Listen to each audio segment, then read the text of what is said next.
ஊற்றெடுத்த என் அறிவை பூ தொடுத்து தருகிறேன், செவி மடுத்து கேளுங்கள்.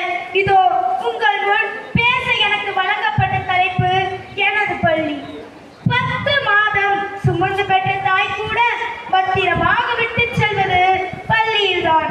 மனித வாழ்நாட்களில் மகத்தான வெற்றி சின்னம் எனது பள்ளி. கேளில் விழுச்செல்வம் கல்வி ஒருவருக்கு வானல்ல மற்றையவை என்கிறார் திருவள்ளுவர். அதாவது உலகத்தில் மனிதர்களுக்கு கல்விதான் சிறந்த செல்வம். அப்படிப்பட்ட கல்வி செல்வத்தை அற்புதமாக பயிற்றுவிக்கும் எனது பள்ளி மிளிரும் பள்ளியாகும். எனது பள்ளியை எனது 2வது வீடு என்று அழைப்பதுதான் பொருத்தமாக இருக்கும். எல்லாவற்றிற்கும் மேலாக எனது வீட்டிற்கு பிறகு நான் அதிக நேரத்தை செலவிடும் இடம் அது.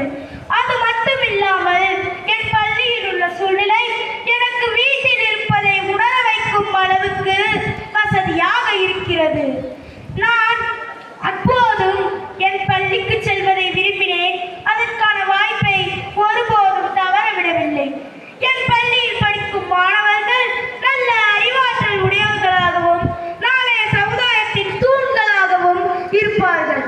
மாணவர்களுக்கு கல்வி அறிவை புகட்டும் பாடசாலையாக மட்டும் எம் பள்ளி இல்லாமல் பல விஷயங்களை அறிந்து கொள்ளும் இடமாகவும் எங்கள் பள்ளி விளங்குகிறது. எங்கள் பள்ளி பிற பள்ளிகளுக்கு முன்னுதாரணமாக விளங்குகிறது.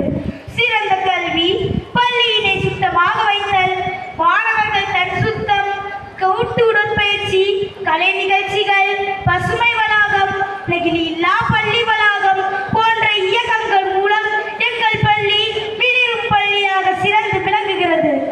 அன்னச்சத்திரம் 1000 வைத்தல், ஆலயம் 10000 நாட்டல், பின்னர் உள்ள தர்மங்கள் யாவும் பெயர் விளங்கி ஒளிர நிறுத்தல், அன்னையாவினும் புண்ணியங்கோடி ஆங்கோர் ஏழைக்கு எடுத்தறிவித்தல் என்பதற்கு சான்றாய் எம் பள்ளி விளங்குகிறது என்பதை கூறி விடைபெறுகிறேன். நன்றி, வணக்கம்.